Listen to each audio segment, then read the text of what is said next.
Live from the center of the earth, Girth. Yo, and welcome to my summer lair. I have two special guests. We get to talk about vampires, and so this is kind of a nice treat. Introduce yourselves and list 3 or 5, either vampire or zombie movies. Your favorites. Oh my gosh. I know 3 or 5 is hard. It's a hard question right off the bat. Can I go first? Because you know way more than I Sure. Okay. So I'm Tonya Dodds. I'm the producer of Red Spring.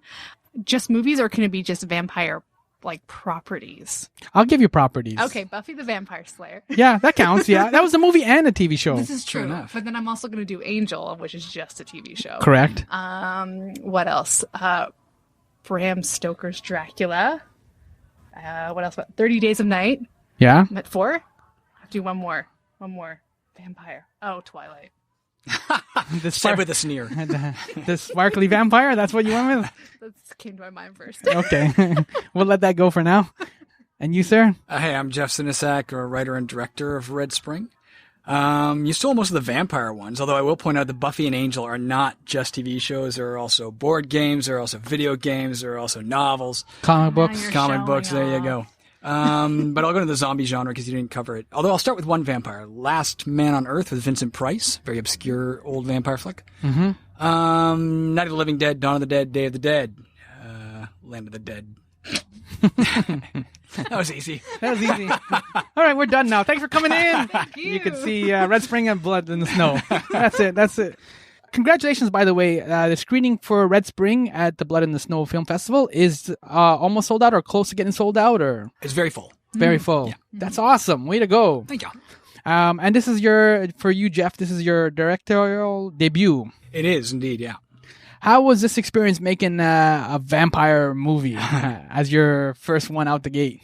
Eye-opening. It's ironic you're doing an apocalyptic film as the first film, because sometimes it feels like you're in the midst of that same level of chaos as you're going along. Honestly, I was figuring out my job description as we went. So that was that's the eye-opening part. Was there were a lot of surprises en route, but learned a lot and had a lot of fun. And I think we managed to, despite that fact, put together a really solid vampire film. So I'm quite pleased with it. We've touched upon the fact that it's a vampire film, and you mentioned the apocalypse. Kind of just break down a little bit more of what Red Spring is and what's kind of happening. Red Spring is a post-apocalyptic thriller. It takes place in a world after vampires have banded together to make an actual military push to conquer the planet and have lost control of their own invasion of the planet. So they are now everywhere, chaotically filling every corner of the world. And the last few humans scattered about the earth are all in hiding or on the run. And it's a story of 6 of those survivors trying to find their loved ones and trying to deal with their grief and loss, and trying to survive in a world where every single time the sun goes down, they are very forcefully hunted. You people as individuals, not as characters, but as individuals, do you guys think you could survive either a zombie apocalypse or a vampire apocalypse? So Because there's different rules to survive both of them. rules, of course. So I will say that we do have a zombie apocalypse plan. Who doesn't? Everyone has a zombie apocalypse plan. I feel like if you don't, you're not prepared for anything. I don't know. We don't have really a vampire plan though. That's true. We haven't really discussed. I mean, obviously, don't go outside at night. That's job rule one. number 1. The problem with vampires, at least in the Red Spring world, is they're a lot smarter. They still have human intelligence, so you can't simply say I'm going to hole up in a jail a la Walking Dead, because they'll just come in and craft a key and open the lock and come on in. But whether we could survive or not, I don't know. We do have plans in place. I spent 4 years in the infantry, so I'd be a crack shot, but that would also do no good against a vampire. So yeah, give me zombies any day. Yeah. Okay, you can Zombies are survive. easier. Yeah, so then vampires, you guys would just go quickly. You'd be Yeah. like first wave, just We'd gone. volunteer. Yeah, that's it, eh? All right, that's honest. Did that kind of that background? Did that kind of inform some of the writing for Red Spring, and kind of like, because there was Mitchell, I think that's his name, Yeah. right? Yeah, absolutely. I called on a lot of my past knowledge. One of the characters is a soldier, so he speaks a lot with the voice I knew when I was in the army. We were also really lucky. Our actual actor who played the vampire leader, Andre Guantanamo. I mean, I was in the army 20 years ago. He was in it much more recent. He served in Afghanistan, I think. So anytime I needed to know about, how things have changed, and they have certainly changed in the last 20 years, he was our go-to guy. So we had him on set at all times to keep us on the straight and narrow. In terms of, you mentioned like the vampires, you couldn't just hole up in a jail because then the vampires would kind of find you. And you kind of mentioned this too on your Indiegogo campaign. You want to make this a little bit more different than the traditional zombie kind of vampire. Mm-hmm. Can you kind of elaborate on the process and how you kind of came to the vampires that you came to? In truth, I actually started with the zombie premise. I began writing a zombie apocalypse novel in 2003. Because back then, although there were tons of zombie apocalypse movies, there was no real literature. Now there's a ton. But a director I wanted to work with asked me if I had an action horror film. And although I had plenty of horror, I didn't have action horror. So I just scrapped the novel entirely and started writing the film. But there were so many zombie films. So it occurred to me it might be more useful to make them vampires. Now, in that novel, I'd also started with the premise of what if zombies retained human intelligence. So it was also an easier leap. But that's how we got to vampires. They also had a really distinctive look with the kind of the Alice Cooper type black eyeshadow eyes. Mm-hmm. Was that again kind of an experiment, trying to look at what the film literature was kind of out there in terms of images and then try and do something different, or were you kind of inspired by something? Jeff has always talked about a very specific look for the vampires. I don't know if it was specifically inspired by something, but there was definitely an image in his head of those really dark circles, obviously very pale because you don't have blood circulation when you're the undead. And, that lack of sunshine too. That whole thing. You just you don't get a tan. So that was something we were really trying to capture, is that image that he had in his head. I feel like even when we first started speaking about the movie, we wanted something amiss with the eyes, because if you ever want to make something monstrous, especially something that is human and humanoid, the eyes are a great place to start, because that's the window to the soul. You mess with the eyes, you've instantly got a monster. So it was drawing attention to the eyes was part of the plan. Mm-hmm. And we purposely wanted to stay away from sort of the Whedon-esque vampire where they get like the weird ridges and all that stuff. We wanted them to look human but not, if that makes sense. Yeah. That makes sense. Yeah. I think it was Stephen King. One of his sons, I can't remember which one it was, but he wanted to write a vampire story, and he kind of came to his dad and he was like, Stephen King is his dad. So it's like, how'd you kill a vampire? And Stephen King's response was, it's up to you. Right. And it's just the idea of like, you can do anything you want. Like, there are technically rules, and you guys kind of obeyed some of the rules in terms of like the wooden stake and things like that with the vampires, but you are free to kind of like bailed on it and make your vampire sparkly or not sparkly. You should never make them sparkly. I kind of agree with you. I think that's the general rule. But yeah, and you have some freedom within that genre. And I mean, that was kind of neat with the vampires you have, right? Because they kind of operate a little bit zombie-ish in terms of that herd mentality and stuff. And like, even the opening scene when they're driving around the van, it's like, I see two of them. You know what I mean? Yeah. You're like, oh snap, get out. We wanted to, the basic idea there, again, if I can come back to the idea of the military push, is you have a group who have for, centuries or millennium turned, the odd person into a vampire, and there you got one recruit.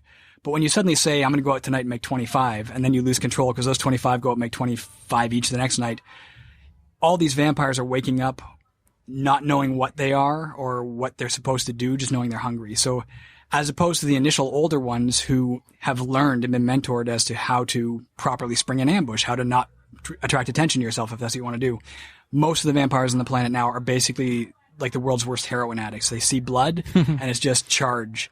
But they still can think. They would know how to drive a car. It just wouldn't occur to them to drive a car because they smell blood and charge. Yeah, it kind of takes over, like a shark instinct almost. Yes. That makes sense. What kind of direction did you give the actors in terms of like being a vampire? Did you give them a lot of direction, or was there certain cues or certain things that you wanted them to do? Or Sure. So we did some of that. We tried to make sure that people knew that they're not zombies. So they're not stumbling around. They're not gonna that they are focused on getting humans. So there was a little bit of like, think more of like you're hunting, like you're a big cat, if that makes sense, like a panther or a jaguar. Was some of the directions we gave them and had them practice a little bit. Our literally the very initial day was just show me what you got, try your own thing. But we got such a diverse array of approaches, from zombie and Frankenstein to panther and cat. So we had to sort of consolidate and be like, let's go to the latter direction. Was it fun also setting a post-apocalyptic movie in Toronto? Because you actually reference like Barrie, you mentioned like actual locations, and you clearly see that it's Toronto. You're driving away from the CN Tower. And that too was intentional. Every every apocalypse movie out there seems to take place in the States, and God bless the States. If there's an apocalypse, it will be in the States as well, but it will also be in Canada. And I find it, I guess, frustrating that everything seems to take place south of the border. There was a point at which the script was optioned, and the command I was given from those people on high was rewrite everything to be in the States, and I did at that point. But when the rights came back to us, I was like, no, this is Canada, man. Are they just worried that the people won't know what Toronto is? Exactly. Or We actually showed it to some LA friends when we were down at an early draft, maybe a year ago. And although they loved it, they're like, I have no idea what you're talking about. What the hell's Barry? yeah. But that to me was kind of neat because as somebody from Toronto, like you said, we never get the big meteorite. We never get like World War Z. Yeah. And it's World War Z, which means Canada was also involved. Yeah, we should have got totally crushed, right? So it's like even Independence Day, there was no mention of. No, the French kicked a little ass, yeah, but we didn't. No. Actually, I think at the end of World War Z, didn't they end up in Nova Scotia? They did. That was the safe zone. We were the safe zone. Yes, represent. That counts. I guess this is part of being an independent filmmaker too, because this was the challenge, right? To shoot especially some of the Toronto scenes and stuff like that. Was there like a lot of compromise you had to make in terms of like? Yes and no. Compromises. The biggest compromise we make to answer that question about shooting in Toronto is we didn't shoot in Toronto. Despite the fact that a lot of it takes place in Toronto, you can actively see Toronto. We didn't shoot in Toronto. We Lies. shot. Nah, like our van, the central vehicle that the characters use, we rented, and it was an older van. And we were given we were told that don't take it over 70 kilometers an hour because it'll fall apart. Do not put it on the highway. So the van couldn't come to Toronto. Now we have the van showing up in Toronto a lot, but that was all post CG work. So a lot of computer graphics to bring Toronto to life. Nice. And how did you two guys meet? You guys worked on another show before. Why are you laughing? That's kind of a cool story because it was another show before. Give us the dirt. So we met almost 10 years ago now, I guess. Something like that. And it was a short film. Jeff was already cast as the male lead, and I came in to audition for the female lead. And he's going to dispute this, but this is 100% true. I got into the audition, and we started reading the parts with the director there, and he didn't know any of his lines. Lies. See, I told you. Yeah. So I remember literally taking my script that I had worked really hard to prepare, FYI, and just like slowly folding it up and just sticking it in my back pocket and be like, I guess we're improvising. You got the part. Don't gripe. I did get the part. It's true. And my idea was that I think they changed the lines before she got there. I think or something. I don't. That sounds. I don't recall. That sounds a bit fishy, doesn't it? All I know is I was, as she said, cast already, and they offered me a chance to come in and help cast the female lead, and I was single, so I was like, "Hell's yeah, I'll come in and help cast the female lead." And she walked in, I'm like, "That's the female lead." All right. She also authentically did the best. Well. She did the best audition. I'm not. But she had the lines memorized. That's true. Unlike some people, I came prepared to do my job. All right. And you guys have been working ever since on different projects together? On a lot of them, yeah. We've certainly done probably, I don't know, 15-ish short films together, yeah. For a while, anytime they needed like a couple, we would get the phone call being like, hey, and we're like, sure. We can just bring the romance to the...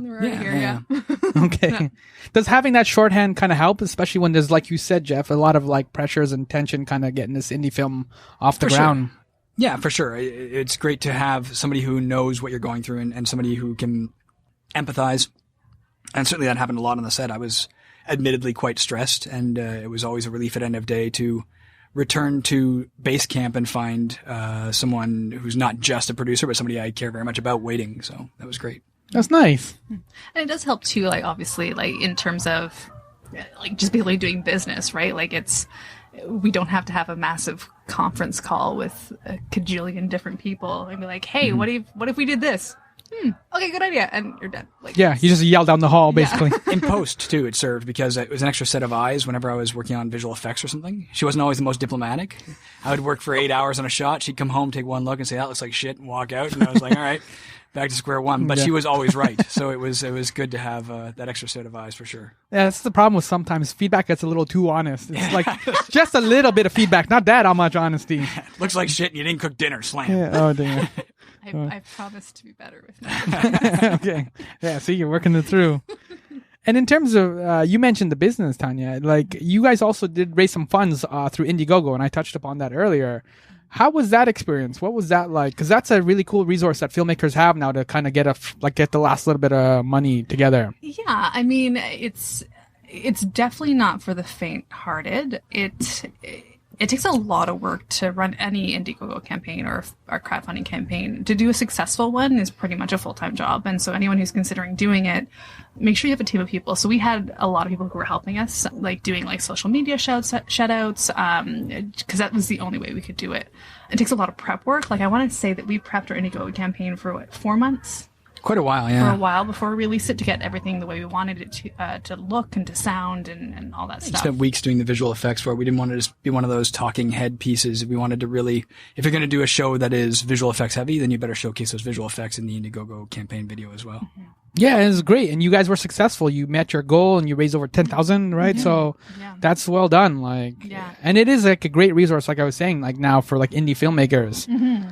Yeah, and I think it's one of those things you sort of have to, like we had a lot of discussion of like what we wanted that final number to be, like what did we want to ask for, knowing that the film itself was probably going to cost more than that. But that was a discussion that we had, again, as a business conversation of like, okay, so what, like how much do we want Indiegogo to be of that final number? And then it ended up being almost double what we asked for, is almost what we got. So we set the bar intentionally low to make sure that it was at least a starting point that we could build on. And it went further than we thought. Yeah.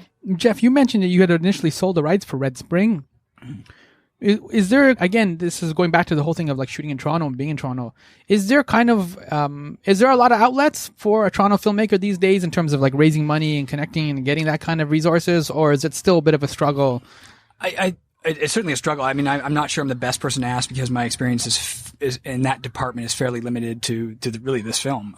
I can say that over the years, it was optioned a couple of times and you know, at one time came very close to being made at a massive, massive level, but it's never final till it's final. So that eventually dissipated and you're back to square one until, 12 years after I wrote it, we ended up finally shooting it in basically the way I had intended to shoot it 12 years prior. And then we gotten sidetracked by all these offers. So sometimes, the basic methodology of going directly for it and funding it, yourself and in conjunction with things like Indiegogo is the easier method to take.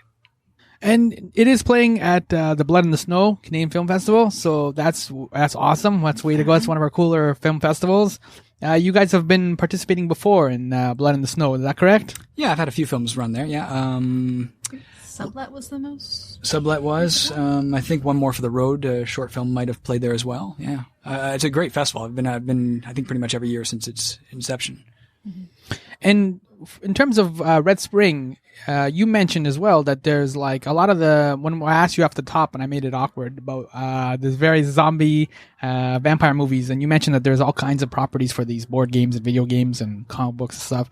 Is there any plans to do anything with Red Spring, with this world? Why are you laughing? Because it's like, it's exciting. You could do all kinds of stuff. And it's true. And it's a little open-ended too. You don't really know quite how it ends. I mean, the film itself is the first in a trilogy, so the story itself does continue. And we haven't really talked about merchandising opportunities. I do program video games as a hobby, but but a Red Spring video game for the mass market might be a little... Someone else could design it. Yeah, a little beyond my means right now. We play a lot of board games. It would be a fun board game. I made a zombie board game called The Zombie Nightmare of Philibert County, which you can also download as a video game, incidentally, if you Google it. But yeah, I mean, obviously, I think with any property, especially if people enjoy it, there's obviously opportunities to expand that universe, whether it be through comics or through merchandising. Obviously, we want to be able to finish the story, so there are 2 more films that follow this one. And how far along those are? Like, are they kind of plotted out or written or sketched out? Or the second one I've gotten about half written. It was my intention to actually have it done long before now. I did so much work on the post with this film. Sitting at a computer that I eventually actually injured myself, like a repetitive stress injury. So I had to step back from the computer for a long while. So it's taken me a while to get back to a keyboard, but it feels like things are finally sorting themselves out. So hopefully I can get back to it in the next, maybe next week after we're done the festival. Okay, yeah, that works out, yeah. And so Red Spring is playing at the Blood in the Snow Canadian Film Festival, and that's running from November 23 to 26 at the Royal Cinema. And people can just you have a Twitter account, I think, for the film? Yeah, so we're at Red Spring Film. And Blood in the Snow is Bits Film Fest. Yes, Bits Film Fest. Smooth. I tried. Yeah. So thank you, Jeff and Tonya, for coming in and talking about apocalyptic vampires. A couple of vampires that sparkle here and there. And Vampires don't sparkle. I know they shouldn't sparkle. Shouldn't sparkle. I know. It's bad. You only did the one Twilight movie, or you done all? I think there's 3 of them, right? I stopped after the first one. Okay, I didn't even make it to the end of the first one. So. I did read the books, however. They're how are the books? Terrible, right? Yes. Okay. Okay. Well, good thing we're in a bar now, so I can get you a drink, and then maybe that could soothe the pain a little bit. So thank you guys for coming in and talking about Red Spring, and congratulations. It's like almost sold out at Blood in the Snow, which is awesome. So hopefully it will sell out by the time this goes, and if people have a craving or a lust for vampires, should definitely go check this out. It is a lot of fun, and I was intrigued to see how people were going to survive and try and like what kind of ways they're going to outwit the vampires. And of course, because it's a vampire movie, not everyone's going to make it. So There you go. yeah, but thank you guys for coming in. That was fun. Thank you.